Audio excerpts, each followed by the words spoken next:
Dalam pelajaran di akademi dulu diingatkan bahwa biological weapon atau senjata perang biologi itu kategorinya masuk biodefense, bukan senjata serang atau offense. Kita tahu dalam persenjataan arsenal itu ada armor, ada guard, ada senjata serang, ada senjata pelindung. Maka biological weapon adalah senjata pelindung. Sebenarnya ini hanya bolak-balik saja biar kelihatan humanis. Gitu aja itu akal-akalan yang punya ilmu, kebetulan hegemoni yang punya ilmunya. Biochemical engineering itu sebagai weapon ada di berbagai negara dan tidak bisa dipungkiri Amerika, China, dan Israel termasuk yang teradvance. Dan jika di sebuah negara Kementerian Pertahanan dan NSC National Security Council-nya paham, maka ada divisi khusus untuk hal ini yang namanya Biosecurity Agency, dan di bawah departemen ini muncullah Biosecurity Act atau peraturan dan perundangan yang melindungi segenap tumpah darah Indonesia. Kalau kita bicara Indonesia kali ini, itu kalau mengerti cara bernegara pasti tata titik-titisnya akan hal ini terorganisir rapih.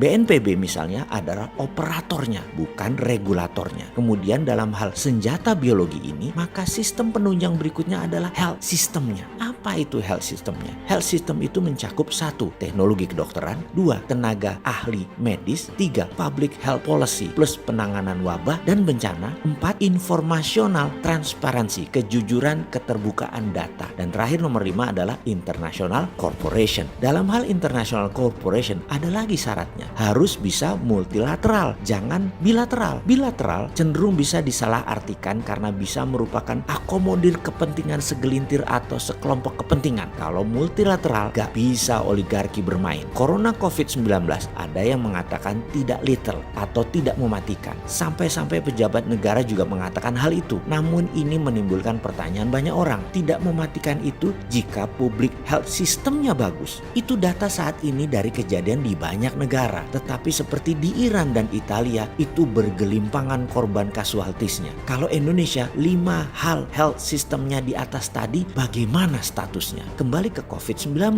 corona itu sangat menular, cepat tertransfer dan masa inkubasinya 14 hari itu pelan, sehingga keburu menyebarnya tanpa terasa oleh pembawanya, dan tak terasa tahu-tahu banyak aja yang sudah terpapar. Jadi saat ini bagi pejabat negara dan politikus, inilah masa political commitment, masa pembuktian janji, bukan masa political campaign, masa mengatakan janji-janji. Ketika mengatakan kerja untuk rakyat, maka bekerjalah dengan benar untuk rakyat. Atur tata negaranya. Dengar juga pendapat mereka yang bukan pejabat namun berpengalaman. Kalau mau melockdown versi Indonesia juga bisa. Gak usah malu-malu atau gengsi. Kita ganti nama dengan istilah nyepi, biar gak ada kata down. Lalu gunakan BLT untuk masyarakat kelas bawah. Masih ada kok infrastrukturnya di Kementerian Dalam Negeri. Sekedar mengingat lagi, di akademi dulu ada sebuah sesi yang jauh lebih penting daripada menaklukkan pandemi atau menaklukkan musuh, yaitu efek after pandemic atau akibat setelah pandemi, setelah perang juga harus dipikirkan sekarang. Kalau perlu pemikiran bosman, yang Mbok sempetin diskusi, jangan gengsian dengan Sontoloyo ini. Gak baperan kok si Sontoloyo ini orangnya. Coba aja lihat haters dia yang biasanya gak jelas identitasnya. Ada yang pakai foto anjing, foto kucing, gak pernah dibalas tuh, malah diucapkan terima kasih, malah dikirim buku. Akhir kata, sekedar pengingat di ujung cerita, salah satu strategi after pandemic di mana masalah ekonomi bubrah, masalah pertahanan keamanan yang ambiar, masalah sosial kesehatan yang berantakan harus segera disiapkan, dan yang paling tepat ya gelontorkan kuantitatif